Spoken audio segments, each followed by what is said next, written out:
Assalomu alaykum va rahmatulloh. Hurmatli do'stlar, qadrli qadrdonlar, qadri baland bizani kuzatuvchilarimiz, klinika rahbarlari, top menejerlar, farmatsevtika, stomatologiya tarmoqlari bugun Clinics Club dasturida ustozimiz Akmal aka Nasriddinov bilan muloqot qilamiz. Mavzumiz patsientlar, shifokorlarga, bemorlarga bosim o'tkazmasdan turib savdoni qanaqa ko'rinishda oshirish imkoniyatlari mavjudligi va buni bajarishdagi ketma-ketlar haqida gaplashamiz. Assalomu alaykum. Va alaykum Ustoz, assalom, va xush alaykum kelibsiz. assalom.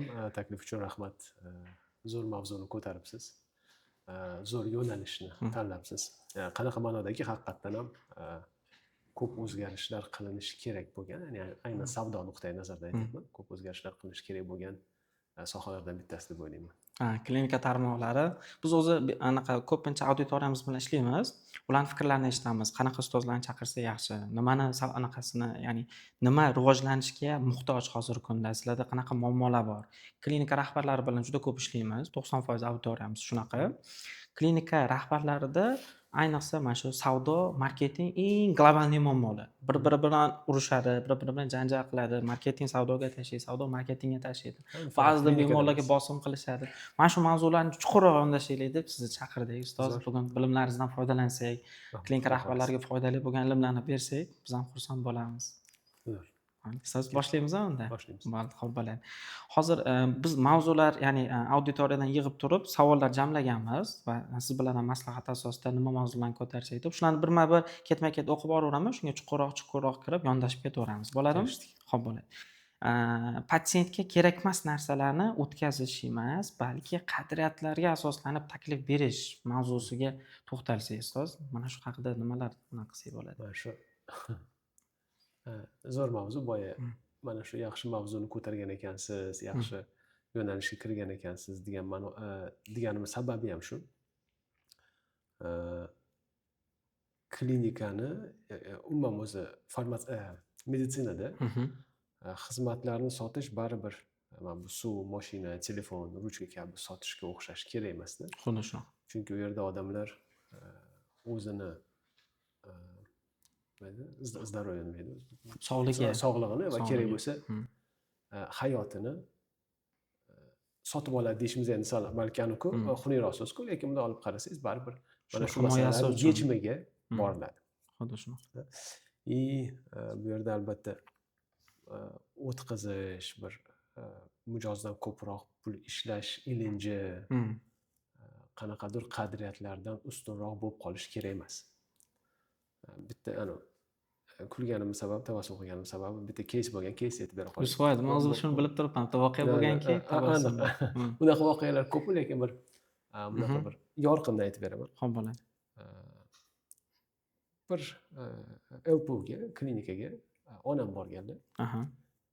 Yonlarida qizim ham bo'lgan. Endi onam vrachlarga kirib chiqqan, lekin bunday qarashsa, endi bunaqa profilli klinika, bunday qarashsa yonida dentist xonasi bor ekan. Kirishgan onam aytganlarki, mana qizim bir tishini ko'rib qo'ying deganlar. U endi onamga u nevara bo'ladi. O'zi bilmayman nima u yoqqa borishgan, o'zi qizim ham to'rtgan joyga bormaydi, lekin xo'p degan, u ham o'tirgan. Vrach osmotr qilganda hozir agar yanglishmasam, yoki 9 ta yoki 7 ta tishida karies bor deganda. Xo'p. Keyin shu davolaymiz u yoq bu yoq degan. Lekin o'zimizni boradigan vrachimiz bor. Qizim aytganki, degan o'zimizni vrachga boraman degan. Keyin onam meni qo'rqib ketganlar, yosh bolada, tam 7 ta 8 ta joy tishida karies. 7 tami 9 ta degan. Xullas o'zimizni vrachga borishgan. Unda qaraganda aytganki, yo'q, onamga yo'q, xola hech qanaqa karies yo'q degan. Ikkita tishida kichkinagina pitno bor degan. U pitnoda tish aniqlanmaydi, ochilmaydi. U kariesga aylanish mumkin, aylanmasligi ham mumkin. U tishga teginilmaydi unaqa tishlagan. Keyin onam aytganlarki, hozir biz falon joyga bordik, shunaqa dedi. Endi onam o'qiganlari uchun xavotirlanib gapirganlari uchun u vrach aytganki, mayli yana bir o'tirsinlar, yana ko'rib qo'yaman degan. Keyin yana ko'ring, yana yaxshilab osmotr qilganda, yo'q, xola shu aytganimdek ishtamasi yo'q desa, nimaga unda onam aniqmaganlarda? Nimaga bo'lsa u 9 ta deyilsa, endi men qayerdan bilaman, xola, balki uni krediti bordir degan, ipotekasi bordir degan. Ya'ni mana shunaqa hozir biz bilan endi kulib o'tiribmiz, lekin holat o'zi aslida achinarli. Achinarli, ayanchli holat. Chunki savdo deb ko'pincha savdo deb o'zini ham klinikani ham reputatsiyasini barbod qiladigan odamlar, 100%. qanaqadir bir umuminsoniy qadriyatlarga zid ish qiladiganlar ko'p. Bu sohada albatta bu faqat bu sohaga xos narsa emas. Lekin aytganimdek, avtomobil olsangiz, ruchka olsangiz, boshqa olsangiz, birinchidan uni ruchkani, bloknotni, stakanni qiymati ham pastroq. To'g'ri. Bu yerda odam sog'lig'i to'g'risida gap ketyapti-da. Misol uchun istagan bir sohangizda, mebelda bo'lasizmi, boshqa joyda bo'lasizmi, yo'qotsangiz o'sha tikilgan pulni yo'qotasiz. Bu yerda ham pulni, ham sog'lig'ini yo'qotib qo'yish xavfi bor-da. O'shaning uchun men aytdimki, juda ham muhim mavzu. Odamlarni nima deydi, saviyasini, ya'ni biznes saviyasini ko'tarish kerak bo'lgan soha deb o'ylayman. Chunki zo'r vrachlar bo'lishi mumkin, zo'r klinika bo'lishi mumkin, lekin mana shunaqa noto'g'ri yondashuv shuncha investitsiyani, shuncha harakatni, shuncha yaxshi g'oyalarni bir teng qiladi. Bir teng qiladi, to'g'ri. Anavi mijozdagi bosim o'tkazmasdan sotuv jarayonida aynan mijozlar klinika, nima uchun aynan mana shu klinikani tanlashimiz kerak degan savolda, men bitta klinikani tanlash uchun qanaqa ketma-ketlikdan o'tsa bo'ladi. Endi ko'p narsa klinika rahbariga bog'liq o'zi aslida. Bizda biz tadqiqot qilganimizdek, ko'pchilik klinika rahbarlari o'zi qaysidir joyda doktor bo'lib ishlashgan va u yoqdan trafik, ya'ni sotuv miqdori oshib ketgan va o'zlariga alohida chiqib ishlaganlari bor. Ya'ni shunchaki kelib investor sifatida boshqa bir biznesga o'xshab boshlanadigan odam kam klinikani. Ko'proq eng kamida mutaxassis bo'lish kerak. Biz ko'rganimizda 70%, 75% bu tagi ham doktor bo'lgan insonlar chiqib turib, endi biznes bu umuman boshqa narsa. Shifokorlik, doktorlik umuman boshqa narsa. Doktorni zo'r biznesmen degani emas. Bizning tadqiqotimiz bo'yicha shunaqa chiqyapti-da. Chunki oddiy saviyadagi narsalarni ham bilishmaydi. Unaqa zo'r doktor bo'lishi mumkin, lekin opa adashyapsiz. U cash flow, voronka, sotuv, marketing, operatsiya boshqa narsa bu narsa. Bu biznesning mohiyati bu. Aka, opa deb tushuntirishga harakat qilyapmiz hozirgi kunda. Endi ba'zilarining hali ham kibri sinmagan, lekin maksimal tushuntirishga harakat qilyapmiz. Biznes boshqa narsa ekanligi haqida. O'shaning uchun ana shifokorlar, mijozlarni klinikani tanlashi uchun, shu klinikaga boraman deyish uchun nimani, qanaqa ketma-ketliklarni tanlab qilsa bo'ladi rahbar o'laroq? Mana to'g'ri gap aytdingiz. Vrach zo'r bo'lgani bilan u yaxshi biznesmen bo'lmasligi mumkin. Xuddi shunday biz o'ylaymizki, vrachlar odatda, vrachlarning fikri patsient menga keladi deydi. Deb o'ylaydi. Men bo'lganim uchun shu keladi. Shunaqa deydi. Qisman to'g'ri. Kimdir aytadiki, yo'q deydi, men bu оборудованиеga keladi, interyerga keladi, boshqa deydi. U ham qisman to'g'ri. Albatta, zo'r оборудование bo'lsa, odamlar endi hozir ko'payib ketdi-ku, lekin men esimda shunaqa vaqtlar bo'lardi. Sanoqli joylarda MRT apparatlari bo'ladi. Shu bo'yicha juda qimmat apparat, sanoqli joyda bo'ladi. Hozir mana misol uchun yangi uskunalar paydo bo'lyapti, misol uchun robotlar, xuddi shunaqa Da Vinci deydimi, shunga o'xshagan narsalar. Va albatta odamlar shunga o'xshagan narsalarga boradi. Qisman bu to'g'ri. Ham vrachga boradi, ham оборудование boradi. Lekin men o'ylayman, birinchi navbatda mijoz o'ziga bo'lgan munosabatga boradi. Ya'ni bunda bu hamma narsani yig'indisi. Buning ichida vrach ham bor, malakali vrach bor. Malakali degani nafaqat o'zining ishini biladigan, balki o'sha patsientga to'g'ri kommunikatsiya qila oladigan.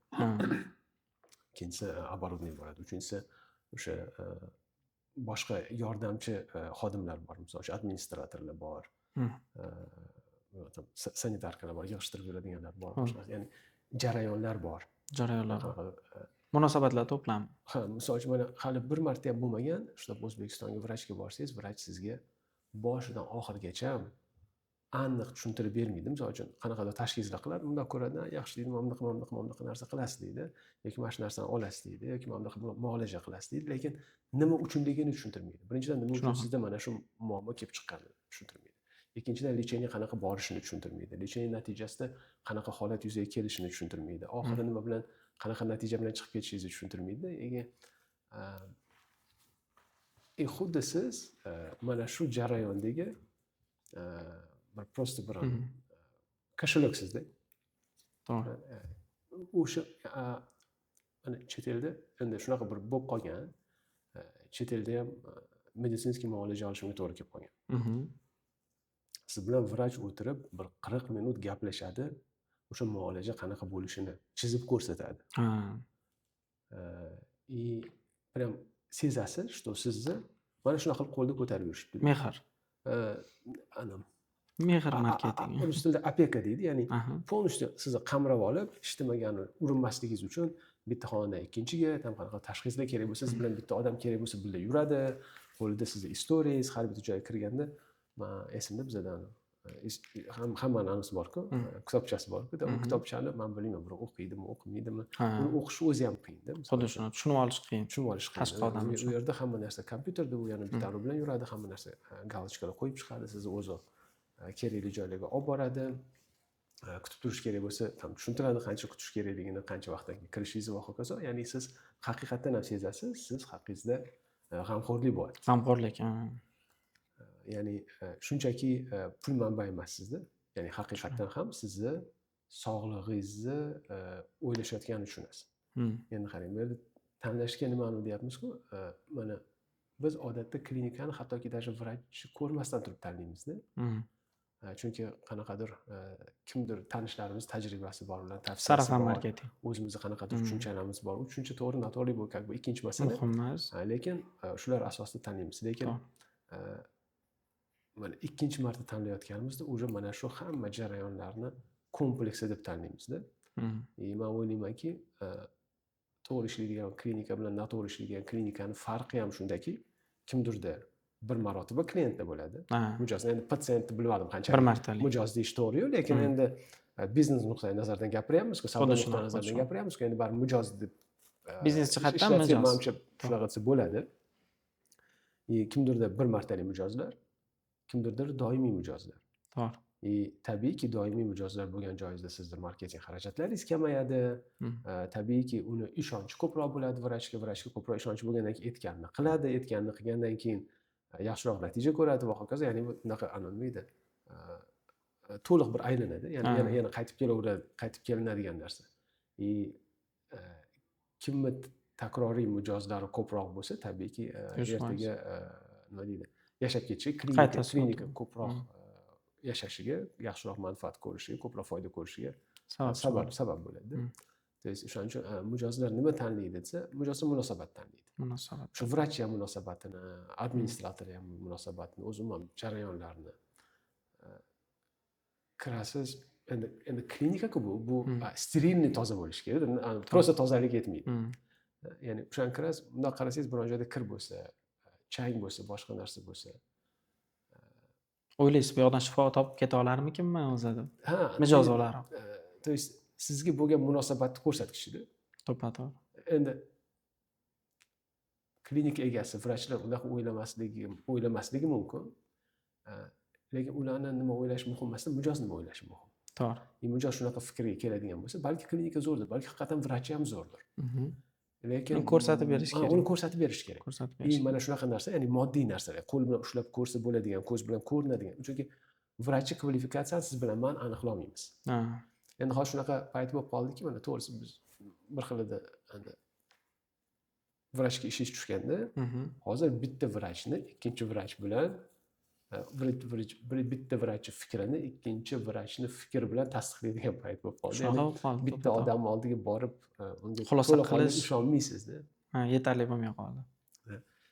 Bu shu aytayotgandek moddiy ashyolarga ham bog'liq.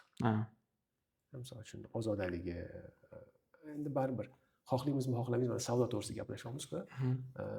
Sotuvchini ham baribir tashqi ko'rinishini aniqlasiz-ku. Hisobga olasiz-ku. To'ppa-to'g'ri. Mahsulot sotayotganingizda. Upakovkani. Vrachnikini ham baribir hisobga olasiz. Vrachda ham upakovkasi bo'lishi kerak, to'g'rimi? Endi mana kabinetidan tortib to o'zidan ko'rinishigacha. Mijozni kirishidagi birinchi start qadamidan boshlab chiqib ketishidagi exitgacha demoqchisiz. Endi men o'zim klinik rahbari sifatida qabul qilaman-da, qarshi argumentlar berib ketaveraman, maylimi? Chunki foydali bo'lib. Zo'r bo'ladi. Mana, so'z men klinik rahbariman, misol. Mani to'pov vrachlarim bor. Ko'p klinika rahbarlarining o'zi vrachdan ham qo'rqib turadi, hadiksirab turadi. Ya'niki standart qo'yishga qo'rqadi. Misol mana siz aytgan gap yoqdi menga, munosabatlar marketingi. Bemor kelganda u bilan chiroyli ishlash va hokazo, unga prosta mana bunaqa yozuvchi zuvla qilmasdan o'tirib ijobiy mehr berish. Uni standart qilib qo'ya olmayman. Nimaga desa, undan qo'rqaman ozgina. Qanaqa yechimlar topsam bo'ladi? Bor. Nimasidan qo'rqasiz tushunmadim. Ya'ni shunaqa munosabat borki, klinika rahbarlarida, hammasida ham emas. Biz o'rgangan engda yangi ochgan va yaqin 3 yil bo'lgan insonlarda ichida tadqiqot qilganimizda, vrachlar bilan bo'ladigan munosabatda vrachlarning yaxshilari ko'p bemor vrach orqasidan keladi-yu degan tushuncha va vrachlar ko'pi vrach xullas ketib qolmasligi kerak. Vrach bilan o'ta chiroyli munosabat qilish kerak. Vrachlar bular super yulduzlar, ya'ni ana yulduzlik kasali borlari ham juda ko'p ichida. Ular bilan ehtiyotkorona munosabatda bo'lish kerak. Men eshitganim shaxsan o'zim 80% gacha ulushini vrachga beradiganlari ham bor. Hattoki ketib qolaman degan vaqtida. U ana o'ziga o'yerim bo'lgan, avvaldan tajribasi yaxshi bo'lgan, biznes salohiyati yuqori darajada bo'lgan klinikalar minimalni tushirib qo'yishgan. 30% gacha ham eshitganman, lekin shunaqa klinikalar bor, 80% gacha shifokorga berishadi. Endi u klinika shifokordan talab qila olmaydi, standart qo'ya olmaydi. Shu nuqtalarida nima qilsa bo'ladi? Mana klinika rahbarlarida bor bo'lgan og'riq bu. Xohlaydi 10 ta vrachi bor, 10 tasi ham bir xil chiroyli munosabatda bo'lib, yaxshi kutib olib, chiqqunicha chiroyli chiqarib yuborishini. Trafik katta, vrach to'yinib qolgan, vrach уже mijoz ketma-ket kelaverganda, tipa kasb kasalligiga o'xshab turib, ya'ni uni qo'pol qilib aytganda aytayapman, lekin kasb kasalligiga o'xshab har bitta bemorga unaqa individualniy mehr bera olmaydi deb o'ylaydi klinika rahbari. Va hozirda mavjud bo'lgan og'riqlar. Shularga qanaqa yechimlar qilsa bo'ladi? Agar siz klinika rahbari bo'lib qolganingizda nimalar qilgan bo'lardingiz? Mana qarang, hozir aytgan narsalaringiz u klinikaga xosgina narsa emasda. U butun jamiyatga. Istagan biznesga bu narsa bor. Faqat hozir bu yerda vrach deyapsiz, misol uchun sotuvda ko'pchilik xuddi shu narsani yulduzli sotuvchilar deydi. Yulduzli sotuvchilar. Xuddi shunaqa ba'zi bir korxonada shunaqa sotuvchilar borki, ularga savdoni katta qismi bog'liq. Rob shunaqa bo'lib qoladi ba'zida, SEO shunaqa bo'lib qoladi ba'zida. Endi mayli. Misol uchun mana rob bo'lsa, bitta odam umuman bitta odamga bog'liqlik bu kompaniya uchun xavf, risk. Bu aytgan narsalaringiz aytganimdek istalgan biznesda bor.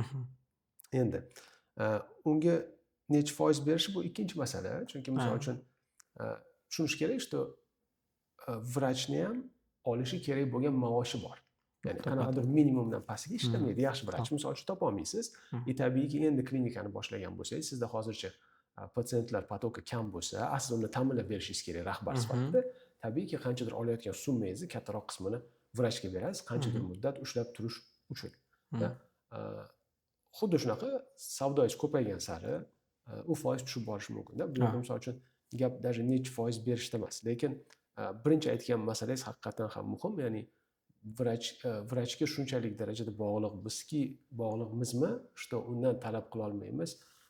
Oddiy qilinishi kerak bo'lgan narsalarni qilish, misol uchun, chunki birinchidan hamma, shu jumladan vrachga ham tushuntirish kerak, что mana shu standartlarga rioya qilinishi hamma uchun, jumladan u uchun ham juda manfaatli bo'ladi. Chunki bu aytgan gaplarimiz patsientlar potokini ko'payishiga, korxona ko'proq foyda qilishiga va tabiiyki mana shu vrach bilan ko'proq mablag' bilan bo'lishishiga olib kelinadigan narsa. Endi nima uchun qo'rqadi degan narsa tizim yo'qligidan qo'rqadi. Tizim yo'q, ya'ni tizimni qo'ya olmayapti chunki qo'rqadi, lekin men boshqacha fikrlashga, buni teskarisini qilish kerak. Qo'rqayotgani sababi to'shda tizim yo'q. Sababi tizim yo'q. Endi agar u tizim, birinchidan tizim nima deydi? Dabdurustdan olib kelib turib, butun boshli tizimni bundoq qilib vrachni boshiga qo'yib qo'ymaysiz, uni qanaqadir elementlarni kirgizasiz. Etapma.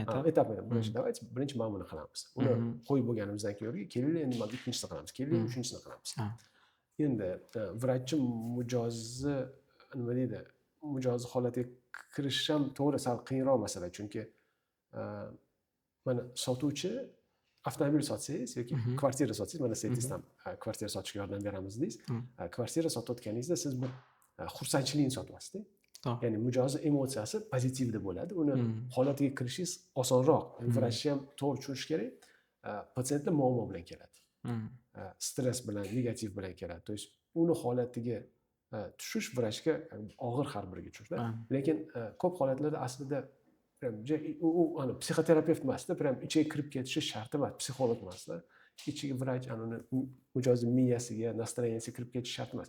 Shunchaki oddiy standartniy jarayon, protseduralarni qilish kerak. Misol uchun aytganimdek, mana yaxshi vrach bilan yomon vrachchi, yaxshi sotuvchi bilan yomon sotuvchini farqi xuddi yaxshi vrach bilan yomon vrachchi farqiga o'xshaydi. Juda ham bir xil. Misol uchun sotuvchi ham vrachga o'xshab birinchi bir nechta savollar berish kerak. Analizlar o'tkazish kerak. Undan keyingina biror bir maslahat berish kerak. Mana siz keldingiz, aytdingiz, boshim og'riyapti dedingiz, vrach sizga aytdi, bo'ldingiz, mana senga dori, mana shuni ich dedi. Bu birinchi variant. Ikkinchi variant, vrachga keldingiz, boshim og'riyapti, aytdi, so'rayapti, qanaqa og'riyapti dedi. Davlengizni o'lchab ko'ryapti. Kecha nima qilding, nima yeding, nima ichding so'rayapti. Oldin shunaqa og'rimasmidi? Og'rig'i formati qanaqa? Misol uchun sanchib og'riyaptimi yoki lo'qilab og'riyaptimi? Ya'ni bir qancha savollar so'radi. Siz bilan yarim soat gaplashdi, holatingizni tushundi. Undan keyin xuddi shu dorini yozib berdi. Lekin ikkinchi holatda vrachni kompetensiyasiga ko'proq ishonasiz. Malakali zo'r vrach ekan deysiz. To'g'ri. Chunki sizga shunchaki o'sha dorini bir xil dori yozib bergan bo'lishi ham mumkin ikkalasi. Lekin birinchisi sizni nima deydi? Siz bilan umuman qiziqishi yo'q. Ikkinchisi o'sha qiziqishni ko'rsatdi.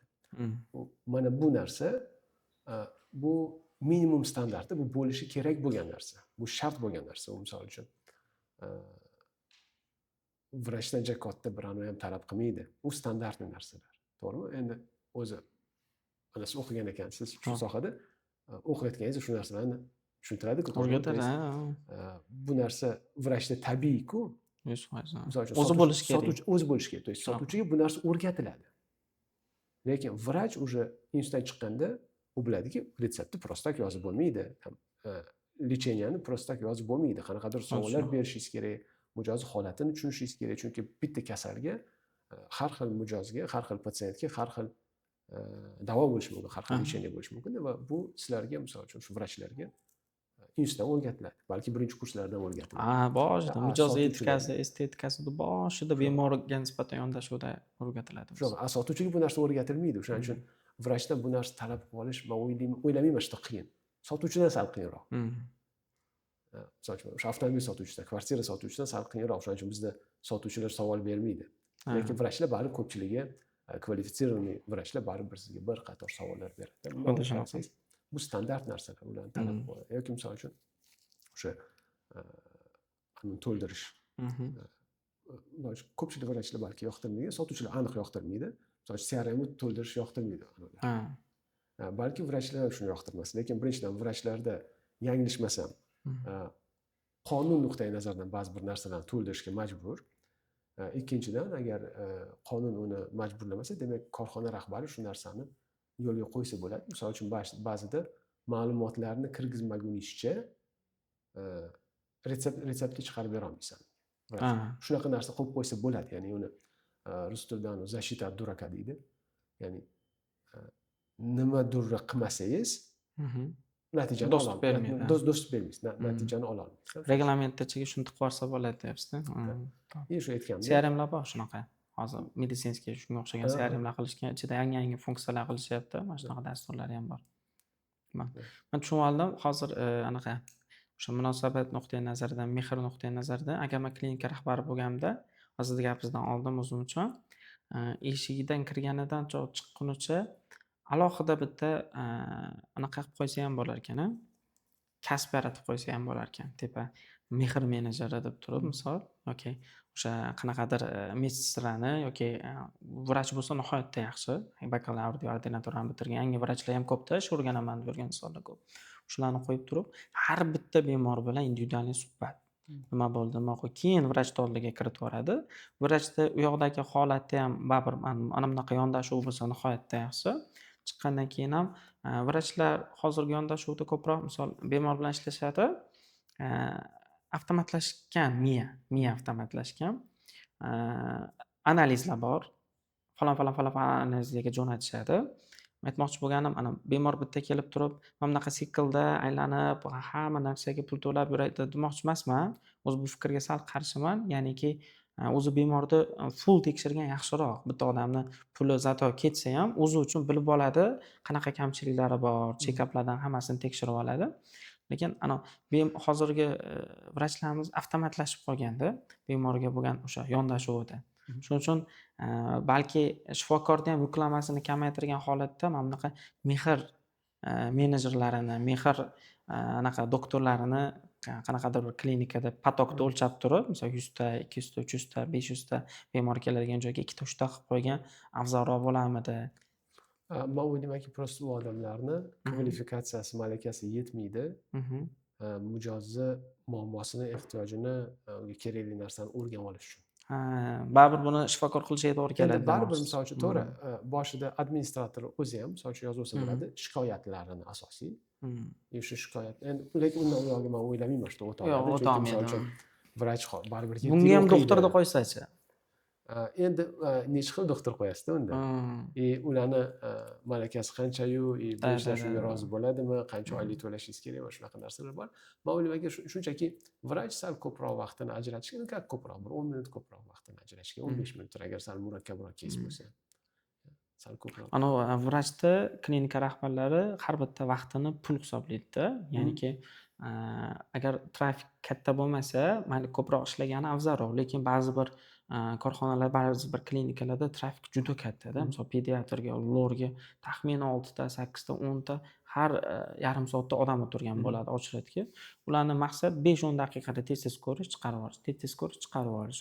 Maqsad tezroq tranzaksiya qilsak, pul o'tkazmasi qilsak, ko'proq daromad bo'ladi degan g'oya asosida. Hattoki lorga yoki pediatrga oqim oshib ketsa, yonidagi xonani ham shuni bo'shatib yana lor pediatr qilib qo'yilaveradi-da. Ya'ni shunaqa yondashuvlar bor. Shu nuqtai nazardan nima demoqchiman? Doktorni maksimal vaqtini bo'shatishga va avtomatga o'xshab ishlatishga harakat qilishadi. Endi nima edi, kачество, sifat masalasi bor. Sifat masalasi. Ya'ni sotuv bir martalik qoladi. U tushunarli, что rahbar sifatida siz o'sha trafikda zainteresovan odamsiz, ya'ni sizga muhim, что mijozlar ko'paysin. Yana bitta zo'r narsa bor. Mana qarang, biz hammamiz mijozlarni ko'paytirish bo'yicha shug'ullanamizda, lekin kamdan kam holatlarda biz yo'qotilgan mijozlarga e'tibor beramiz. To'g'ri. Mana shu holatda nechta mijozimiz yo'qolganini agar hisoblaydigan bo'lsa, men o'ylaymanki, shu ko'rsatkichlarni nazorat qilsa, tahlil qilsa, o'sha ko'rsatkichlarni yaxshilash bo'yicha ishlaydigan bo'lsa, ko'rib chiqsaki, bizga hozir o'sha yangi kelgan mijozlardan foyda ko'proq kelyaptimi yoki eski mijozlarimizdan qaytib kelishi yoki yo'qotilgan mijozlarimizdan ko'proq yo'qotyapmizmi degan tahlil qilinsa, men o'ylaymanki, o'zi bu narsalarga chek qo'yiladi. Ya'ni bu aytaman-ku, baribir biz hozir biznes nuqtai nazaridan gapiryapmiz-da. Mana siz aytdingiz, mana bizda call center bor dedingiz. Mana call centerlarning muammosi shuki, pikoviy nagruzka vaqtida ko'p zvonoklar пропущенный bo'lib qoladi. Ya'ni ko'tara olmay qolamiz-da. O'shanda ba'zi bir tashkilotlar aytadiki, давайте deydi, ko'p suhbatlashyapsizlar deydi. Kamroq suhbatlashinglar deydi. Misol uchun deydi, 10 minut suhbatlashyapsizlar bitta kvartira sotgan yoki misol uchun ofisga chaqirgan deydi. Kamaytiringlar vaqtni deydi. Kamaytirishni boshlashadi. 5 minutga tushiradi, 3 minutga tushiradi. Lekin sifati oxirida konversiya bir xil chiqaveradi. Yoki pastga tushib ketadi. Konversiya tushib ketadi. Balki biz bilmaymiz, eng qizig'i hech kim mijoz nima edi, ofisga kelmagan mijozni hattoki otsenka ham qila olmaysizda, potensialini. To'g'ri. Misol uchun olarmidi, olmasmidi, necha pullik olardi. Statistik tahlil bo'lmay qoladi. Balki siz давайте пропущенный звонокlar bo'lmasin deb, men bu yerdan maqsadli bo'lmagan auditoriya bilan gaplashib, misol uchun oldin deylik, bitta operator kuniga 40 ta odam bilan gaplashardi, so'ngra 60 taga chiqardingiz. Lekin uning ichida qancha sifatsiz suhbat bo'ldi, qancha mijoz ofisimizga yetib kelmaganligini agar aniqlaydigan bo'lsak, tahlil qiladigan bo'lsak, balki fikringiz o'zgarardi, aytardi, "Men qaraylik, bemalol gaplashinglar." Bunday holatlar ko'p bo'lgan, ko'p korxonalarda bo'ladi. Vaqtni qisqartirishga harakat qilishadi, natija yaxshi bo'lmagandan keyin qaytib qo'yadi, chunki ba'zida o'sha aytganingizdek mehr kerak, e'tibor kerak, sal ko'proq ma'lumot kerak. Mijozga uni savollariga to'liq javob eshitgisi keladi. Nima uchun kelish kerakligini ofisga yoki misol uchun o'sha даже klinikaga tushuntirib berishingiz kerak, unga vaqt kerak Vaqt kerak. vaqt kerak bo'ladi. Uni qisqartirish iloji yo'q. Ha, call time'ni qancha qisqartirganingiz bilan, call count'ni, ya'ni qo'ng'iroqlar sonini, miqdorini oshirganingiz bilan bu yoqdan baribir kачествоga tushib ketib, voronkada konversiya baribir minimalniga tushib qoladi deyapsiz-da, to'g'rimi? Yakunida shunaqa xulosa chiqdi. Agar sotayotgan mahsulotingiz mana shu stakandan murakkabroq bo'lsa shunaqa. Ha. Ruchka sotsangiz marhamat. Ha, O'ta bexajal. tranzaksionniy aytaman. Ha. Anaqa Botam anaqa ham sotaveradi. Avtovoronkada anaqa ham sotib tashlaydi, to'g'rimi? Ya'ni anaqa o'zi qo'ng'iroqlar bor-ku, nima edi? Avtosazon. Ha, robotli. Ha, da, shunaqa. Agar oson bo'lsa shunaqa. Lekin Insonga bog'liq bo'lgan meditsinskiy xizmatlar murakkab narsa. meditsinskiy profil. Boya aytganimizdek, odam hayotini yoki sog'lig'ini sotib olyapti. Da. U nima edi? Ishonch komil bo'lishga ishda to'g'ri joyga ketyapti. Ha, to'g'ri. Buning uchun unga sal vaqt kerak. Klinika umid sotadi desak to'g'ri bo'ladimi? Klinika umid sotish kerak emas, klinika sog'liq sotish kerak. Sonasi. Klinika sog'liq sotish kerak. Hayotimizda shunaqa ZAKS umid sotishi mumkin. anaqa hayotimizda shunaqa voqealar ko'p bo'lgan. Endi mijoz tarafdan gapiraman. Klinika rahbari yoki doktor sifatida emas. Mijozlar kelayotganda ayniqsa onkologiya yo'nalishida endi o'lim aniq, yetib borishi aniq, 3 oy, 4 oy, 5 oy qolgandir. Lekin ozdan o'gat kutmaydi. Ya'ni qanaqadir qilib shuni aniq yaxshi gapini kutadi. Balki o'sha deadline o'zgarib qolmas. O'sha chegarada turganligini uni oila a'zosi ham biladi, hamma biladi. Lekin sizdan boshqa gap kutadi. O'sha nuqtai nazardan umid dedim. Keyin Hasan akamda ham shunaqa gap bor-da, ustoz ham aytadi. Anaqalari o'sha otalarini onkologiya bo'lib qolgan vaqtlarida biz faqat vrachlardan umid kutganmiz xolos dedilar. Faqat pul beradi, faqat umid bo'ldi. Ozroq yaxshi gapni, ozroq yaxshi so'zni. O'sha esimga kelib ketdi. U 100% odam baribir psixologik nuqtai nazardan agar o'sha nima deydi uni psixologik holati agar tushib ketib qoladigan bo'lsa, balki o'sha yomon oqibatlar tezroq bo'lar. Balki haqiqatan pozitivda boshqada odam sal harakat qiladi, boshqa qiladi. No, har holda aytganingizdek yaxshi, balki aytganingizdek muqarrar endi qochib bo'lmaydigan narsa bu. Lekin balki shu vaqtni pozitivda umid bilan yashar. Anaqa Akmal aka, siz o'zi mana shu klinikalar bilan taxminan nechtaga yaqin korxona bilan ishlagansiz? Savdo bo'yicha, sotuv bo'yicha. 2012-yildan boshlab bilmadim. Bir necha yuzlab bo'lsa kerak. 100 dan ziyod korxonalar bilan hisoblaganimcha bir paytda hisoblardik. 20-yillargacha balki hisoblardik, keyin hisoblamay ham qo'ydik, chunki 20-yilgacha asosan korporativ mijozda bo'lardi. Keyin ochiq treningdan o'tkazish bor. 18-yilgacha ekan. 18-yilda ochiq trening, ya'ni anaqa yig'ma treningdan o'tkazishni boshladik. O'shaning uchun bir necha yuz agar minglab bo'lmasa, prям kompaniyalar minglab bo'lmasa kerak, lekin qatnashchilar minglab, bir necha yuzta kompaniya bilan aniq ishlagan bo'lsa kerak. Mana 15 yillik, 14 yillik tajribaga asoslanib bozor qanaqa ko'rinishga keldi demoqchiman. Ya'ni savdo nuqtai nazaridan avval qanaqa edi-yu, o'rtasida qanaqa bo'lib, hozir qanaqa keldi. Ya'ni bu progressdan, bu o'sishdan keyin klinika muhitiga bitta analog olib turib xulosa qilib bersangiz, bozor mana bunaqa variantda bunaqaga o'tyapti degan ma'noda. Hop. Bunday olib qarasak, shunaqa payt bo'lardi hamma narsada. Mana siz so'raysizmi, uning tajribamiz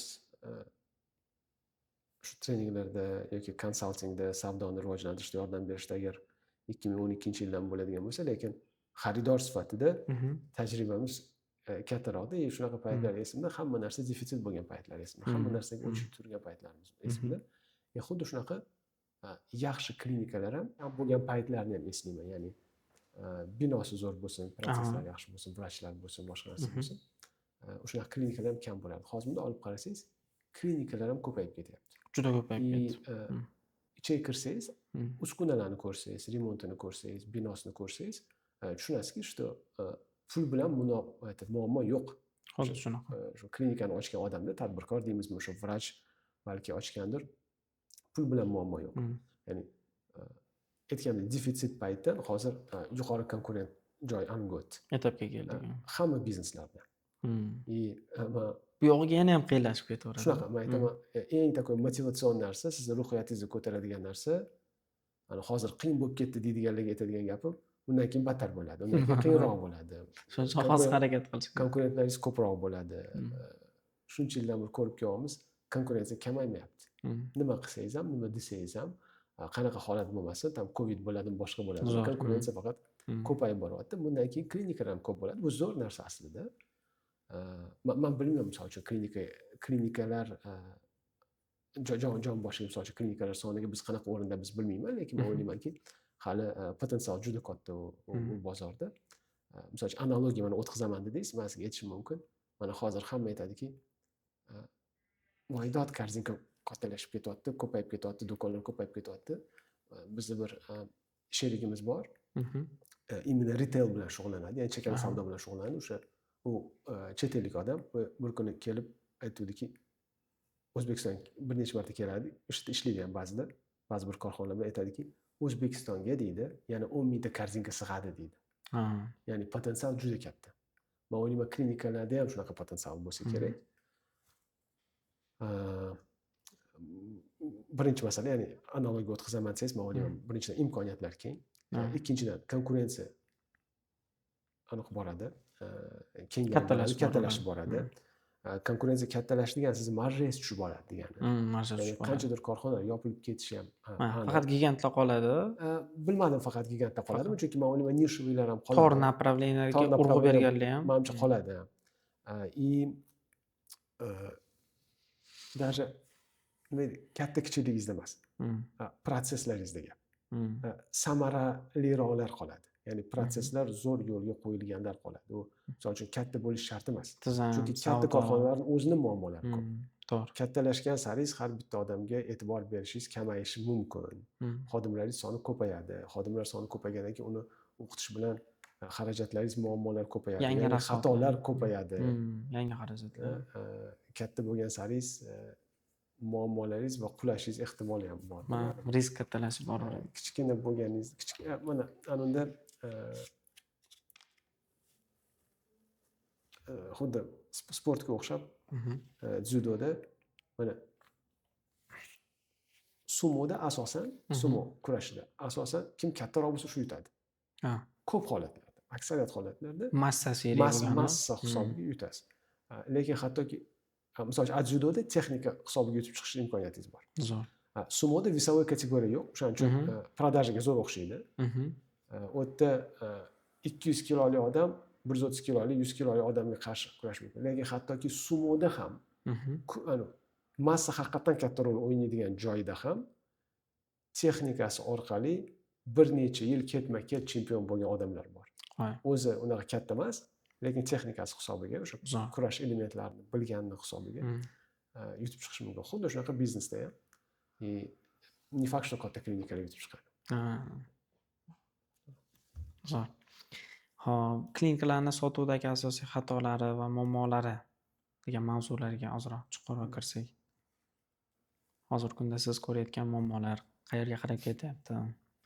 Nima voqealar sodir bo'lishi mumkin? Yoki klinika rahbari bo'lganda nimani hozirdan qilib qo'yib o'rgan bo'lardingiz? Menimcha bu narsani mana o'sha bir nechtasini aytib o'tdik. Birinchidan o'sha o'tkazishga harakat qilish, men o'ylayman, katta muammo. To'g'ri, bu yerda tarozining ikki pallasi bor. Birinchidan boya aytdingiz, bir xillarda o'sha patsientga to'liq tashxis qilgan, full check-up qilgani yaxshiroq gap bo'lishi emas, balki agar mijoz nuqtai nazardan shu to'g'ri bo'lsa, o'shani qilish kerak. Lekin bu yerda bir pallaga korxonani savdosini qo'yamiz, ikkinchi pallaga etika qadriyatni qo'yamiz. O'sha narsalarni birlashtirish, men o'ylayman, eng kattani bo'ladi. O'rtasidagi balans topish kerak bo'ladi. Ya'ni savdo bilan o'tkazishchi orasida bir tonki gran deydi, bir nozik bir anu bor. U nimadan iborat desa, mijoz manfaatiga mos keladimi yo'qmi? Agar manfaatiga mos keladigan bo'lsa, bemalol qiling full check-upni, chek katta bo'laversin. Lekin kerakmi degan narsaga ba'zida shunaqa qilishadiki, что kerak emas protseduralarga ham jo'natishadi. Bemorni ham qiynab qo'yadi. bemor o'zi ham og'rinib qolishi Ha, mumkin. misol uchun vaqti ham ketadi, uni energiyasi ham Energiyasi ham ketadi, ketadi. puli ham ketadi. Kerakmidi shu nimagadir. Shunaqa. Endi hammada ham imkoniyatlar bir xil emas. To'g'ri. Kimdir oxirgi puliga kelayotgan bo'lishi mumkin oxirgida. То есть katta xatolardan biri mana shu deb o'ylayman. Xo'p, yana bitta narsa, uni ham уже aytib o'tdik. O'sha tizim yo'qligi, ya'ni misol uchun mana bunday olib qarasangiz, yana biznesga o'xshatadigan bo'lsa, voronka bor-da bu yerda ham bor. Misol uchun hozir hamma klinika reklama qiladi. To'g'ri. Reklama qilganingizdan keyin u deylik o'sha reklamangizni nechtadir odam ko'rdi, nechtadir odam murojaat qiladi. Murojaat qilganda nechtadir bilan gaplashasiz, nechtadir bilan gaplasha olmaysiz, chunki qachondir qanaqadir aytdik, qo'ng'iroqlar пропущенныйga tushadi. U bilan gaplashganingizda u vizitga kelish kerak. Vizitga kelganda vizitga birinchidan keladimi, kelmaydimi, u ham birinchi zapis qiladi, keyin vizitga keladi. Keyin unga to'g'ri o'sha diagnostika qilinishi kerak, keyin lecheniya qilinishi kerak. Mana qarang, mana shu joygacha ko'p korxonalar qiladi. Endi to'g'ri, orada men o'ylayman kamdan kam holatlarda klinika rahbari konversiyani ko'radi. Prям bilmayman, men bilmayman. Prям juda ko'p men ham bilmayman. O'zi bir ikkitami, uchta klinika bilan ishlaganman shu paytgacha. Odatda klinikalar bilan prям ishlamaymiz, потому что u yerda aytganimdek savdo qilish sarani nyuanslari bo'lgani uchun. Lekin men o'ylamaymanki, shu misol uchun nechta odam ko'rdi, nechtasi qo'ng'iroq qildi, nechtasi qo'ng'iroq qildi, nechtasi zapis qildi, nechtasi keyin nechtasi zapis qilib kelganini orasidagi konversiyani kuzatmaydi deb o'ylayman. Dashbordda aytyapsiz.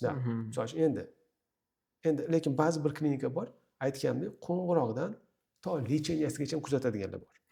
Ya'ni haqiqatan zapis qildi, keldi, vrachga ko'rishdi, pulini to'ladi, lecheniya qilib berdi, ketdi. Lekin undan keyin mana ko'p vrachlar aytadi, o'zimiz ham vrachga borganda aytadi, mana sizga lecheniya deydi. 2 oydan keyin bir kelib ko'rinib ketasiz deydi.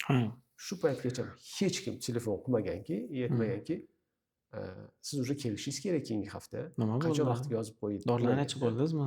Endi qarang, uni vrach ham ishi yo'q, endi tushunarli, vrach ishi ham, endi patsient ko'p va hokazo, lekin klinikani ishi bo'lishi kerak-da. O'sha narsa CRM ga kiritilishi kerak. Chunki nima uchun desa, chunki birinchidan lecheniya yozib berdi, u narsani ichdimmi, ichmadimmi? Misol uchun dorilar yozib berganda. O'sha lecheniya bilan qoniqdimmi, qoniqmadimmi, muammomni hal qildimmi, hal qilmadimmi? То есть o'shanda ko'p holatlarda men o'ylaymanki, mijozlarni yo'qotib qo'yamiz. Kazda o'tkazishmaydi, suhbat qilishmaydi. Olib kelishga qaratilgan, lekin qayta olib kelishga qaratilmagan harakatga, ushlab qolishga, retention yo'qda. Aniqmaydi. Men o'ylayman shunaqa, chunki har holda menga bir marta ham bo'lgan. Tish doktorim zo'r doktor, juda ham kvalifitsiyali doktor. Zo'r. Lekin hattoki shulardan ham qo'ng'iroq bo'lmaydi. Qo'ng'iroq. Aka, oxiri kelganingizga ham 6 oy bo'ldi. Keling, просто хотя бы ko'rib qo'yaylik. Chek qilaylik, chekab qo'yaylik. Tekshirib ko'raylik desa, boring, yana 100 ta mijozdan hammasi kelmasin, 30 tasi kelsin. Lekin sodiq loyalitilik oshib ketadi. Loyallikni oshirasiz. Hattoki mana baribir mana yangi kelayotgan mijozga ko'pchilik aytadiki, keling deydi, konsultatsiya vrach ko'rib qo'yishi tekin deydi. Mana aytyapti-ku. Shuni aytyapti, ya'ni qayta sotuvda qilmaydi. Shunaqa, ya'ni chaqirib olishga, shu narsani sarflashga, shu vrachchi vaqtni sarflashga tayyor. Lekin qarang, loyalni klient, sizga sodiq pul berib turgan klientga bu narsa qilinmaydi. Qancha aytsa bo'ladi. Bu o'zimizdan. Aytsa bo'ladi, misol 100 tami, 200 tami mijozingiz. O'zbekchalik. Kelinglar, bepul 15 minut vaqtingiz ketadi. Istagan vaqtingiz yeting, men yozib qo'yaman. Keling deb ko'rsatib keting. Hozir oldini olaylik, biron muammo bo'lmasdan oldin. Yoki misol uchun aniq qilib qo'ydi, bilmadim, implant qo'yadi, boshqa qiladi. Operatsiyadan keyin zajovat qilishi qiyin. Bu gap ko'p analogni yaratib tashlasa bo'ladi. To'g'ri aytyapsiz. Anaqani qayta sotuv qilgan insonlari, ya'ni retentionni oshirishsa, mijoz mehrida va e'tiborda ko'rib turib, sarafan marketing ham ko'proq ishlashni boshlab ketadi. Mana zo'r aytdingiz, ketma-ketlikni aytdingiz. Birinchidan mijoz xursand bo'lishi kerak, ya'ni. Mijoz birovga tavsiya qilish uchun, yo'q, qoniqish emas, imminacha xursand bo'lishi kerak. Wow effekt bo'lishi kerak. Wow effekt. Wow effekt bo'lmaguncha tavsiya bo'lmaydi. Ya'ni men shunchaki qoniqsam, yaxshi ekan desam, u yetarli emas, men birovga tavsiya qilishim uchun. Qachonki shu bo'lsa, undan keyin sarafan marketing mashina. Mana boya savdoga yana oid bitta narsa, mana odamlar yoki nimadirga erishish uchun, yoki nimadirdan qo'rqqanidan qiladi. Xarid qiladi. Buni bitta chuqurroq kiraylik, Ha. Akmal aka. Qanaqa ma'noda? Misol uchun siz yoki biror narsaga erishish uchun biror narsani xarid Ha, qilasiz. men aha. Deylik avtomobil xarid qilyapsiz. Hop. Chunki oldin deylik avtobus yurardingiz, hozir yo'lingizni yengillashtirish uchun avtomobil haydaysiz. Ya'ni Da. qanaqa manfaat. Yoki Manfaat. oddiyroq mashina haydayotsangiz, yuqori klassdagi mashina olyapsiz, chunki status uchun. Ya'ni Status nimadir uchun. erishish uchun shu Erishish narsaga pul uchun. to'lashga tayyorsiz. To'g'ri. Ikkinchi narsa, biror narsadan qo'rqganingiz uchun xarid qilasiz. Ha. Misol uchun, klientskiy bazamga qolib qolmasin deb CRM o'rnatasiz. Ha. Yoki misol uchun yo'ldagi mahsulotlarim yomon bo'lib qolmasin, biror narsa bo'lmasin ularga deb strafovka olasiz. Sug'urta olasiz. Bemor ham sog'ligini anaqasi uchun, Ha. xavfsizligi uchun. Xavfsizlik uchun keladi. Bemorni o'zi tak-tak kelayotganda o'sha straf funksiyasi bor, Ha. ishlab turibdi. Undan tashqari vrachlar uni yana ham qo'rqitishga harakat qiladi. Agar kelmasangiz yomon bo'ladi deydi. Aha. Ko'p yashamaysiz deydi. Endi bu haqiqatdan agar haqiqat bo'lsa-ku mayli. Endi bu men vrachlar deyotganim, birinchidan hamma vrachlar emas. Men buni Hozir hamma gap statistik analogiya, foiz jihatdan to'g'ri, lekin noto'g'ri. birinchidan bor shunaqalar. To'ppa-to'g'ri. Ikkinchidan buni misol uchun savdoda ham xuddi shunaqa bor. Buni hozir olmasangiz tugab qoladi deydi. Ya'ni Lekin yolg'on bu gap. birinchidan yolg'on, ikkinchidan Yolg'on. даже rost bo'lsa ham, Barakani qochiradi. даже rost bo'lsa ham, Rost bu bo'lsa ham. qo'rqitish orqali sotish. Ha. Qo'rqqani uchun birinchisi erishish, ikkinchisi qo'rqqani uchun sotib oladi. Sotib oladi. Sog'ligini yo'qotishni qo'rqqani uchun sotib olib, sog'ligini ta'minlash uchun, erishish uchun ham yana boradi. Men o'ylaymanki, o'sha meditsinada mana shunaqa narsalarni o'zi umuman hamma joyda u narsani ishlatish yaxshi emas. Ya'ni Ha. ayniqsa yolg'on qo'rqitish orqali. Agar haqiqat bo'lsa, endi ilojingiz yo'q, siz vrachsiz, siz aytishingiz kerak u narsani. Misol uchun, chunki ba'zilar o'z sog'lig'iga loqayd bo'lishi mumkin, siz aytishingiz kerak. Mana shuni qilmasang, mana bunaqa oqibatlar bo'ladi deb. O'sha lechani yozib berayotganda ham o'zimizdan ham qiyos, mana lechani yozib beradi. Polni ichmaysiz uni. Ichmaysiz, to'g'ri. Ani boshlaysiz, bir haftadan keyin u narsa qolib ketadi, keyin kerakmidi shu deysiz. Shunaqa qolib ketadi, lekin agar bu rost bo'lsa aytish kerak. Kerak bo'lsa qo'rqitish ham kerak. Lekin yolg'on ishlamaslik kerak.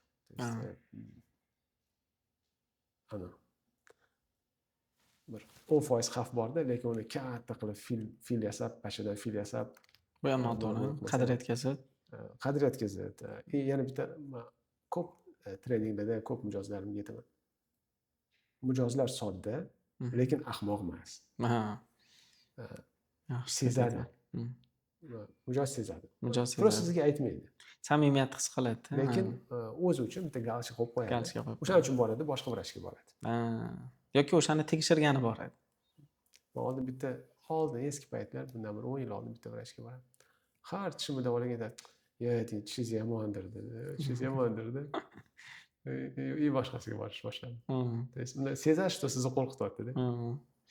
Men o'zim umid olgani kelganman, yaxshi bo'lib ketaman deb bu meni qo'rqitadi deysiz. Bo'ldi, Akmal aka, ham bitta savol bor.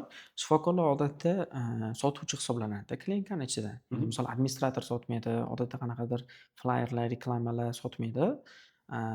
Shifokorda o'zi eng katta sotuvchilardan bittasi hisoblanadi. Hattoki bitta bemor kelganda ikkinchi tarmoqda, ya'ni misol analiz bo'lsin, MRT bo'lsin, UZI bo'lsin, mana shunaqa yo'nalishdagi hamma narsani klinikaning ichidagi mavjud bo'lgan hamma xizmat turlarini, produktlarni shifokor asosiy sotuvchilardan biri hisoblanadi. Ya'ni administratsiya ham yo'naltirib beradi.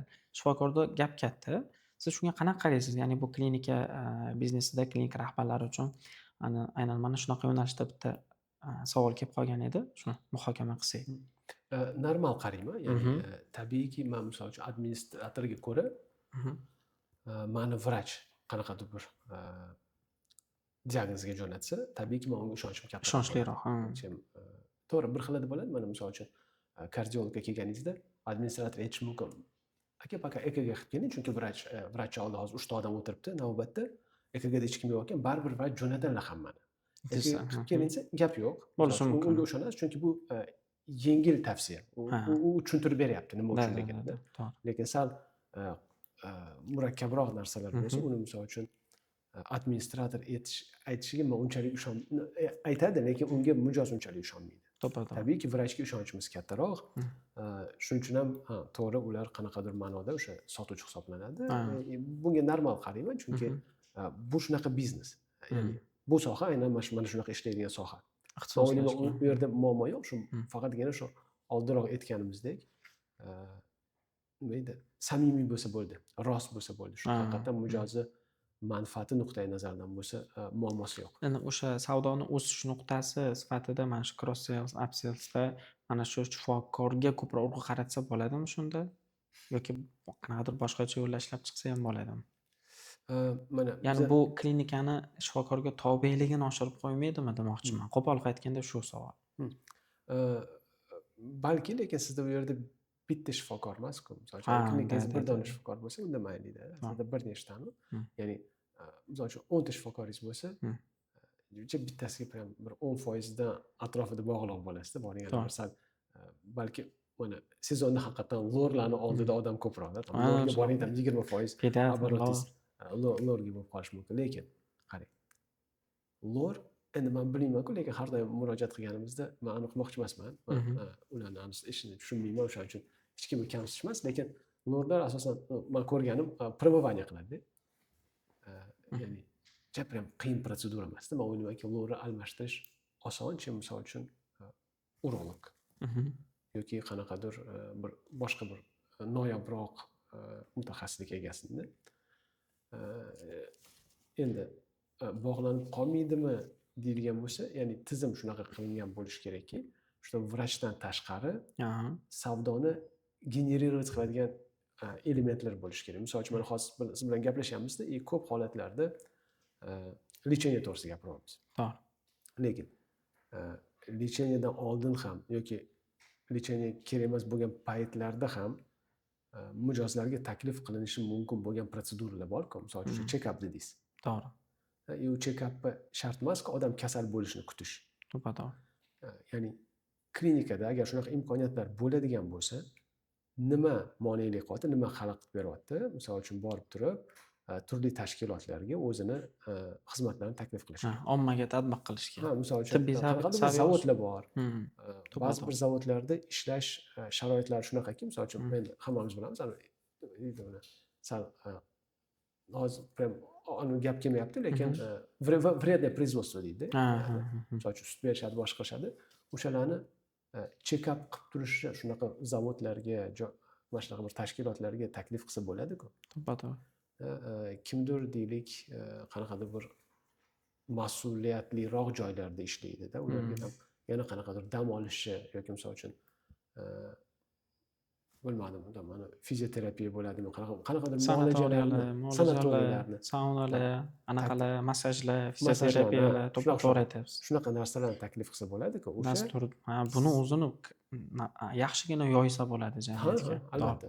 Misol uchun mana bizada ko'p holatlarda biz уже sabablar bilan kurashamiz-da, biz jamiyatda. Shunaqa. Rivojlangan davlatlarda preventivniy deydi-ku, ya'ni o'sha kasalga olib bormaslik uchun qanaqadir muolajalar taklif qilinadi. Mana shu narsani taklif qilsa bo'ladi. O'shanda siz vrachga bog'liqligingiz yo'qoladi, chunki uni vrach borib aniq qilmaydi. Uni o'sha bitta ikkita menejer olasiz, uni tushuntirasiz. Mana shu orqali agar trafik generировать qiladigan bo'lsangiz, o'sha vrachga bog'liqligingiz kamayadi. Vrachga ham to'g'ri kelmaydi. Chunki vrachga ham давление bo'ladi deb o'ylayman. Biz hozir faqat vrachlar yomon deb qolmaylik, chunki klinika biznes ma'nosida ham. Shunaqa biznes ma'nosida, ya'ni bunaqada korxonada hamma narsani sistema hal qiladi.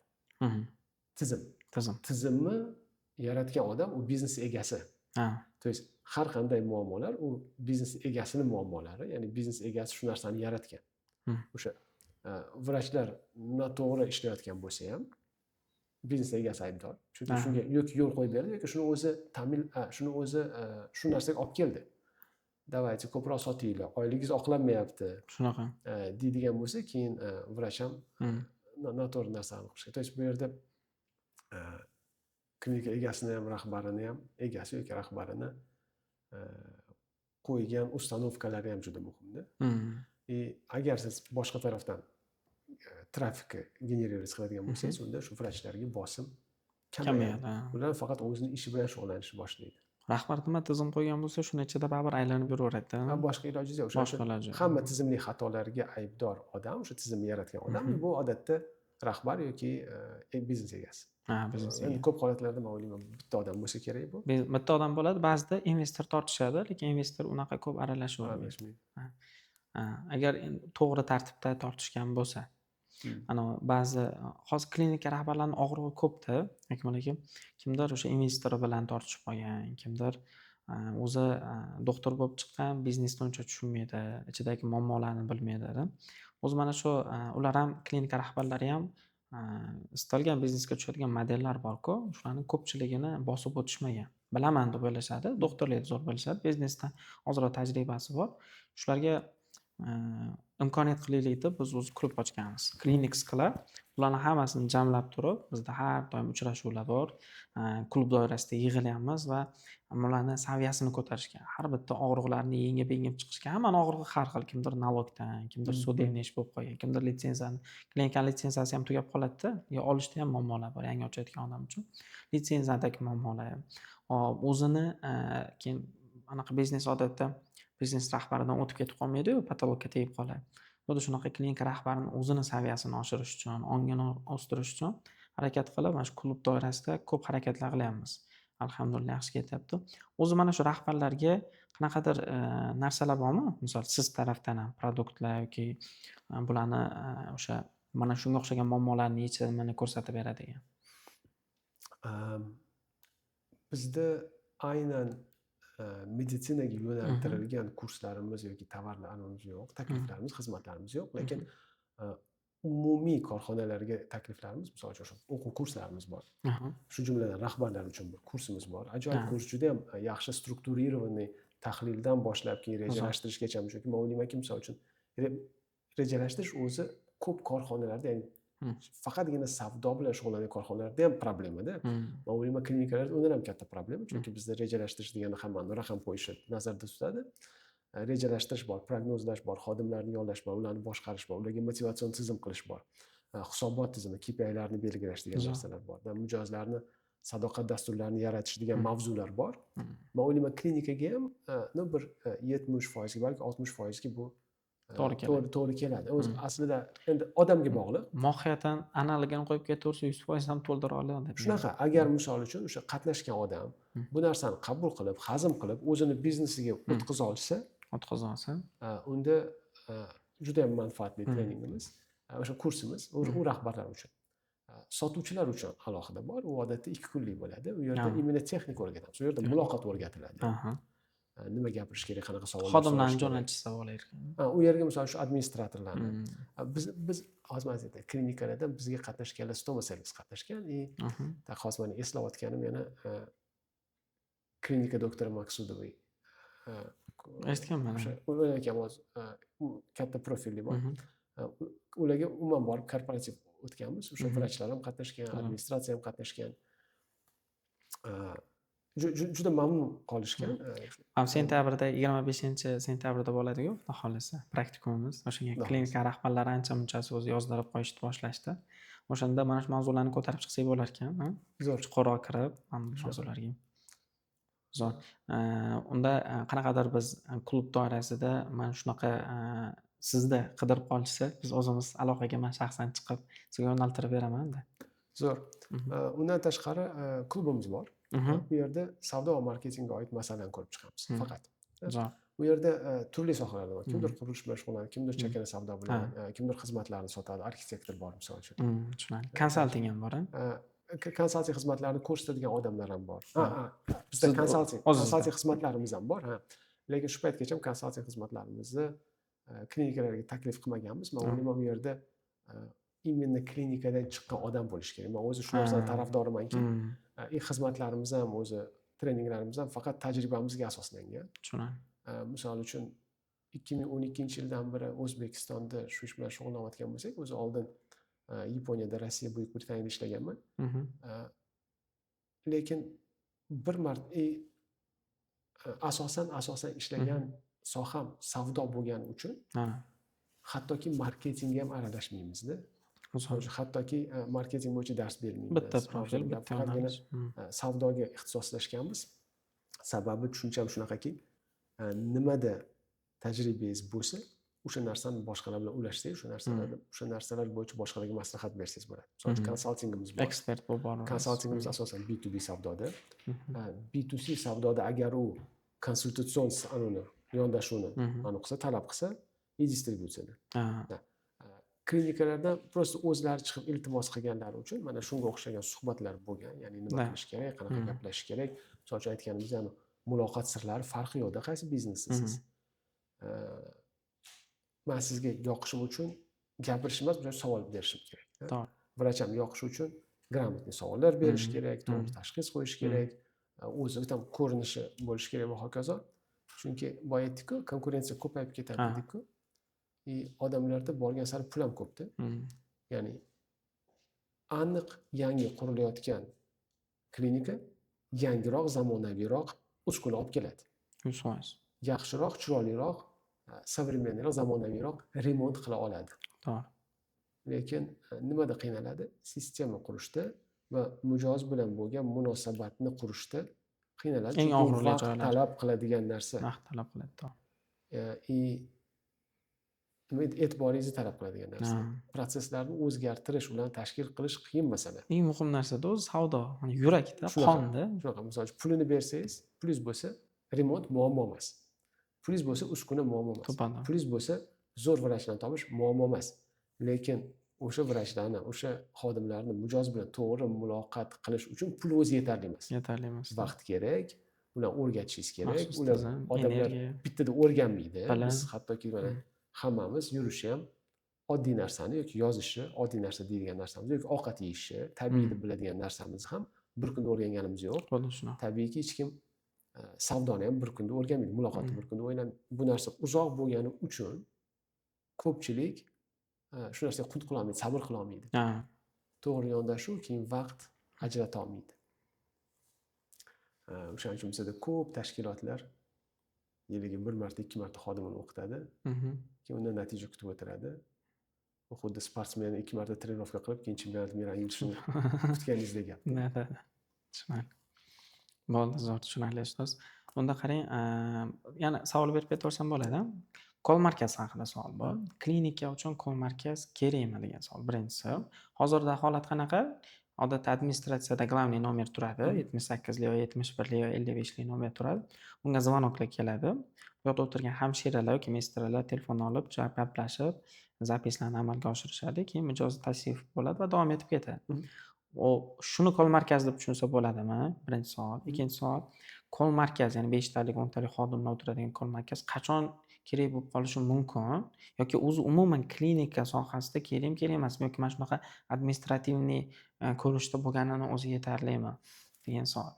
Agar kol markaz deb o'zingizda ishlayotgan odamlarni nazarda tutayotgan bo'lsangiz, muammoni ko'rmayapman. Sababi agar yo'qotilayotgan, misol uchun javob berilmayotgan qo'ng'iroqlar bo'lgan bo'lsa, albatta o'sha administratorlar eplolmayotgan bo'lsa, administratorlarga yana boshqa ishlar ham yuklangan bo'lsa, marhamat.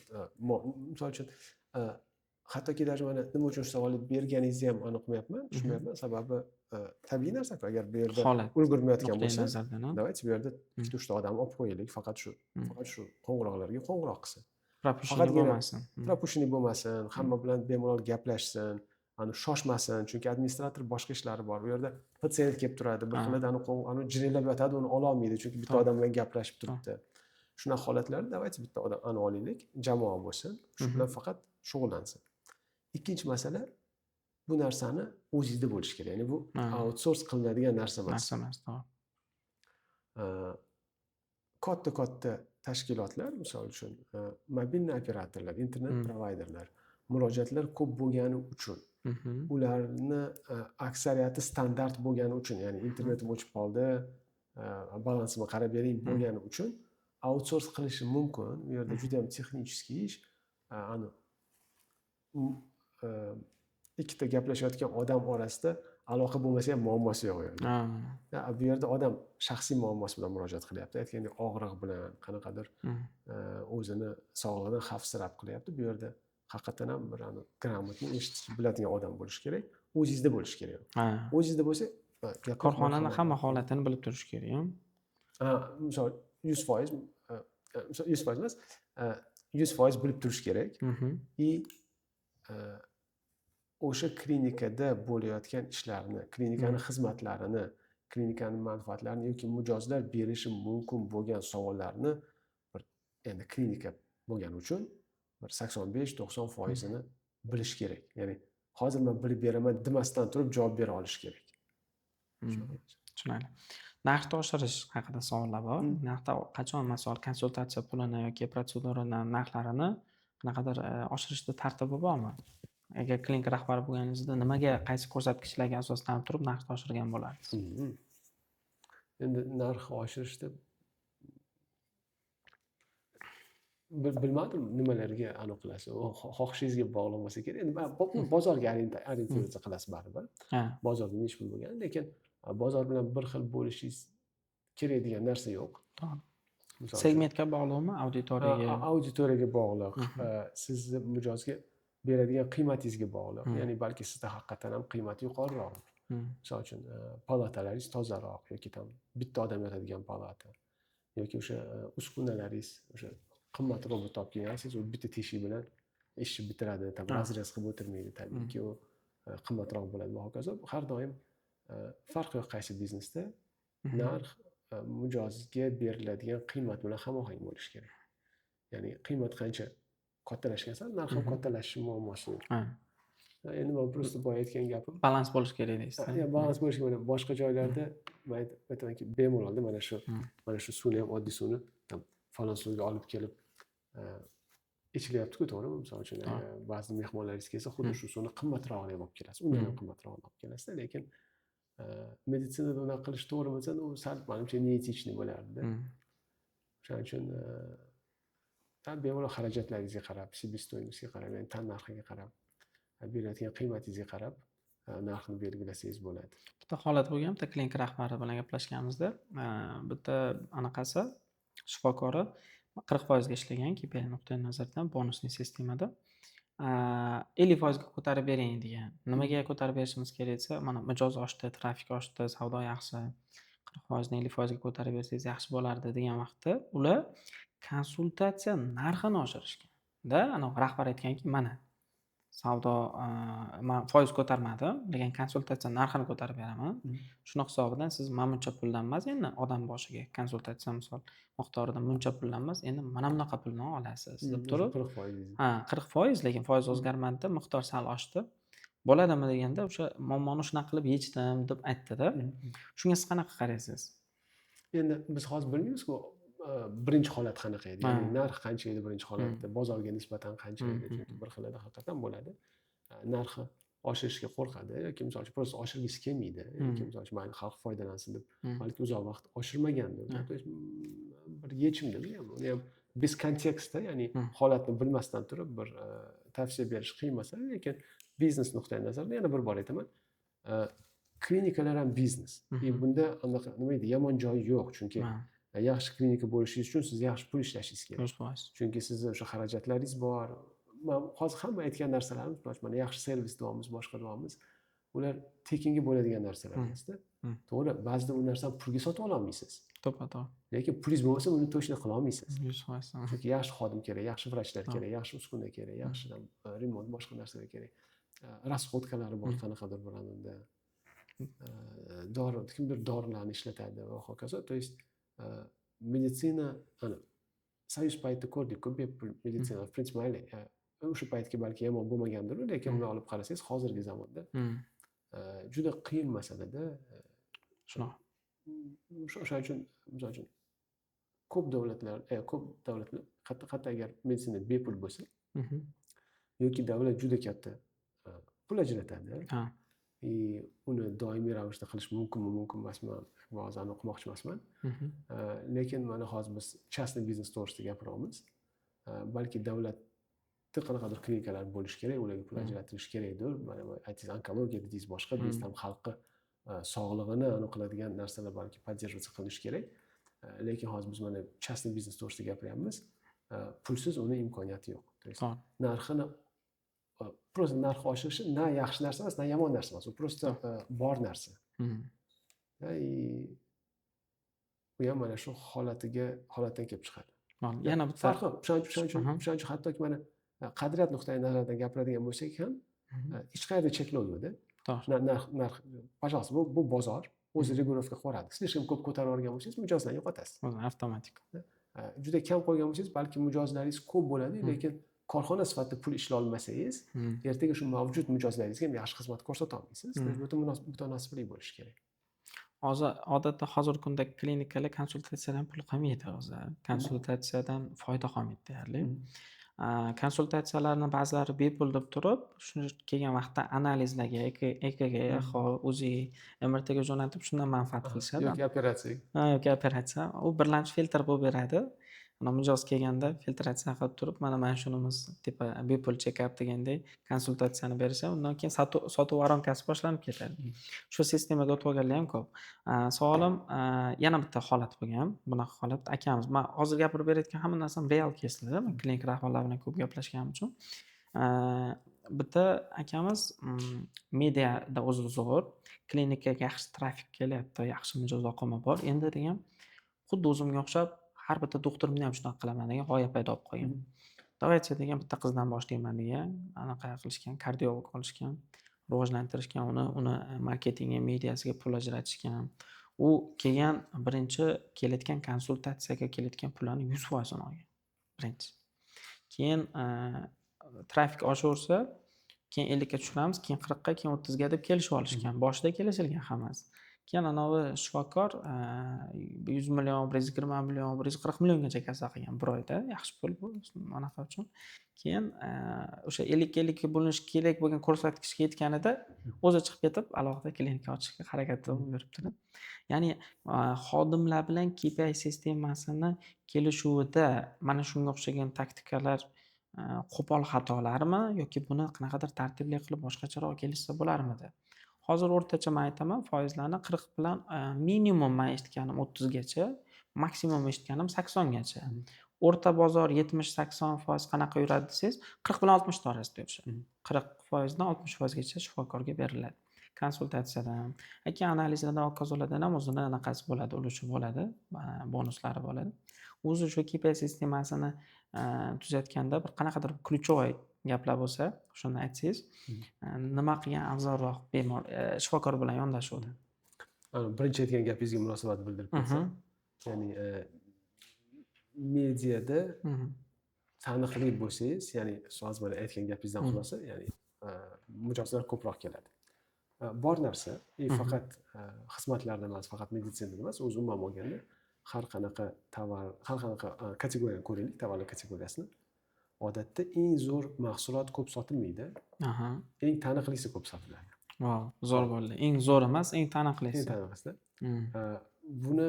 Bu yangi narsa, bu ham na yaxshi, na yomon narsa emas, lekin bitta muammosi borki, ayniqsa meditsinada siz bilan men, endi siz shu sohadasiz, lekin misol uchun oddiy iste'molchi, oddiy mijoz, patsient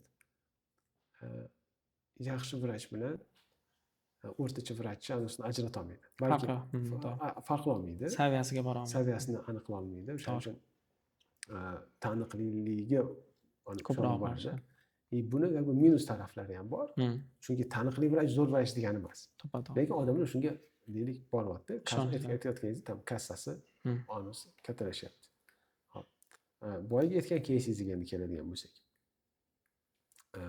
Kelishuv bo'lgan ekan-ku. Kelishuv, ya'ni istagan kelishuvni qilishingiz mumkin, lekin ikkinchi odam u kelishuvni buzaman desa, uni buza oladi, chunki zo'r emas-ku. U xususida u noto'g'ri narsa, uni buzishi kelishuvni, lekin uni boshqa yana nima bog'lab turadi? Mana shu kelishuvda, ya'ni o'zini qadriyatlaridan tashqarida. Endi bu yerda ham nima deydi? Faqat bu aybdor, o'sha vrach aybdor, o'shaning uchun o'zi ketib yubordi deyish ham noto'g'ri, chunki yana boyagi narsa holatga chuqurroq kirish kerak. Holatga tushirish kerak. To'g'ri, aslida shunaqa. Misol uchun shu munosabatlar bo'lishi mumkin. KPI jihatdan qani fikrini so'ragandim. Tepadan pastga tushish o'zi to'g'rimi, noto'g'rimi? Pastdan tepaga chiqqan afzal emasmi degan g'oya. Nima degan tepadan pastga? Ya'ni KPI nuqtai nazar, bonusning sistemadagi foiz jihatdan. Mana uzr, gapingizni bo'ldim. O'zi umuman faqatgina foizga bog'lab qo'yish o'zi xato. Zo'r. U yerda bir nechta ko'rsatkichlar bo'lishi kerak. Misol uchun biz odatda mana traditsion savdo bilan Aha. shug'ullanadi. B2B bo'ladimi, distributsiya bo'ladimi, boshqa bo'ladimi? Eng quyi pog'onadagi xodimlar uchun, sotuvchi uchun yoki targ'ib agent uchun kamida 3 ta ko'rsatkich bo'lishini ta'minlaymiz. Misol uchun konsaltingda ishlasang, sistem motivatsiyani o'zgartirsak, 3 ta ko'rsatkich bo'lishi kerak. Bu ko'rsatkichlardan biri albatta savdo, chunki natija o'sha. Natija. Oxir oqibatda biz cho'ntakka soladigan narsa o'sha foyda, ya'ni savdo bo'lishi kerak. Endi odatda foyda emas, savdo, chunki sotuvchiga hech kim foydani ochiqlamaydi, ochiq ko'rsatmaydi. Keyin yana qanaqadir ikkita boshqa ko'rsatkich, u har xil ko'rsatkich bo'lishi mumkin. Misol uchun biznesni hozirgi holatiga bog'liq ko'rsatkichlar. Misol uchun mana siz endi kirdingiz, mana shu suv bilan kirdingiz bozorni, Toshkentda axlatini qilishingiz kerak. Hozir misol uchun axlat qo'yiladi. Yoki misol uchun o'rtacha отгрузка summasi yoki miqdori ko'rinishi mumkin. Misol uchun yoki magazinda egallab turgan do'lamiz hisoblanishi mumkin, ya'ni KPI sifatida. Shu narsani aniq qilishimiz mumkin. Uni ham qarash kerak. Vrachlar o'rtasidagi aktivlik, masalan, kim aktivroq bo'lganligi, klinikaga endi aktivlik qanaqa? Menimcha o'ylayman, bemor patsient oqimiga trafikka nisbatan hisoblasa, to'g'rimi? O'rtacha qarash mumkin. O'rtacha mijozlarni sonini qarash mumkin, yangi mijozlarni qarash mumkin. Yangi mijozlar yoki misol uchun eskilardan kelgan foizlar, повторный mijozlardan misol uchun tavsiya bilan kelganlarni o'nlab tutsa bo'ladi, xullas. Ko'p. Misol uchun men o'ylaymanki, bemalol bitta vrachga bir 5 ta 6 tasini topsa bo'ladi. Bemalol topsa bo'ladi. 3 ta 4 tasini ajratib, o'shalarga bog'lab qo'ysa bo'ladi. Hop, endi alohida chiqib ketish masalasini ko'radigan bo'lsak, не факт, что chiqib ketib ko'prog'ini oladi. Потому что biz bilmaymiz-ku, o'zi aslida kim rizqiydi. To'g'ri. O'sha kelayotgan patsientlar. Bu bir, ikkinchidan odamlar balki o'sha vrachni zo'r deb kelyotgandi, chunki shu aytganingizdek, qanaqadir bir tanishingiz yaxshi mediani bo'lgani uchun o'sha balki trafikka generировать chiqib turibdi. Balki lokatsiyasi zo'r edi joyi. U ham faktorlar ko'pda, juda ham. Faktor ko'p. Ba'zida xuddi shu mana klinikachi sal murakkabroq narsa-da, ya'ni uni birga bir takrorlash mumkin, lekin sal murakkabroq narsa. Lekin faraz qiling, mana aptekalar bor. Aptekalar deyarli bir xilda, misol uchun bitta setda aptekalar bo'lsa. To'g'ri. Lekin qanaqadir filial ko'proq savdo qiladi, chin boshqa. O'ta faktorlar ko'p. Misol uchun trafik zo'r, oldida deylik kattaroq bir gavjumroq odamlarni jalb qiladigan boshqa tashkilot bordir. Misol uchun mana aniq agar hozir aptekani больницani oldida ochadigan bo'lsangiz, yaxshiroq trafik ham keladi, yaxshiroq pul ham generировать qiladi. To'g'ri. Xuddi shunaqa ba'zi bir tashkilotlar, misol uchun ahamiyat bersangiz, Korzinkani oldida ochiladigan tashkilotlar bor. Chunki Korzinkaga trafik обеспечен. Lekin misol uchun bozorning ichida bor. Ya'ni qanaqadir xuddi shunaqa apteka bor, просто sal noto'g'ri joyda joylashib qo'ygan. Biz bilmaymiz o'zi aslida, to'g'ri kriteriyni ham bilamiz, uni taxmin ham qila olamiz, lekin shunaqa emasmi? Uni faqat eksperiment orqali qila olasiz. Ichiga kirganda bilinadi. Hech kim buni to'g'ridan keyin yopib olamiz deb ochmaydi-ku uni. To'g'ri. Mana shu odam ko'p o'tar ekan, davay shu yerda ochamiz deydi. Misol uchun aptekani ochadi, lekin yoki magazin ochadi, lekin odamlar trafik bor.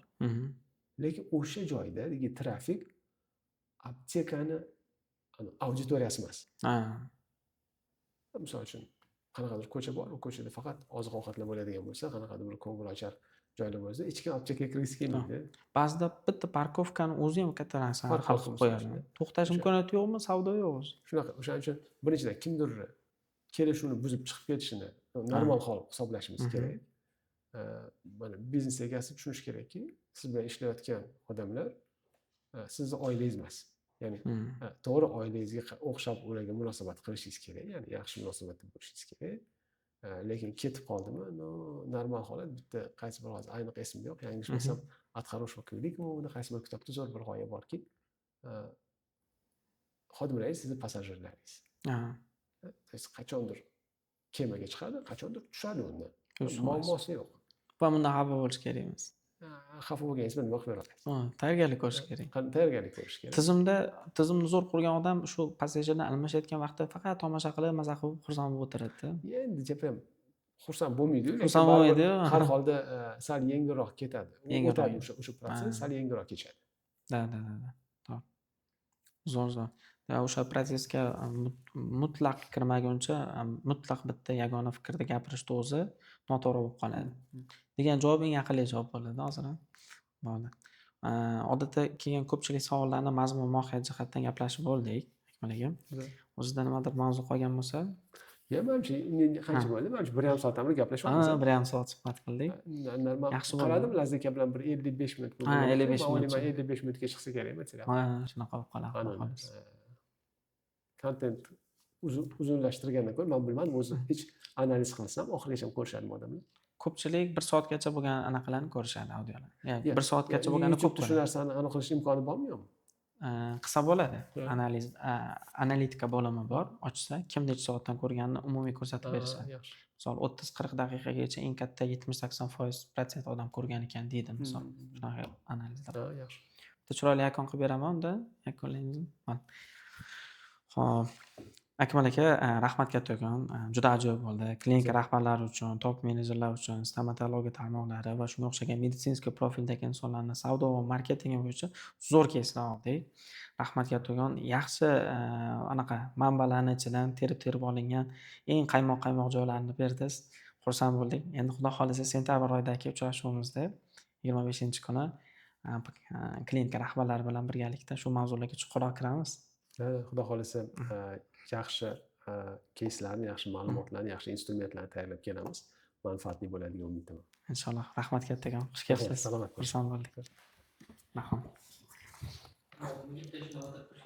Rasm olamiz ham. Boshqa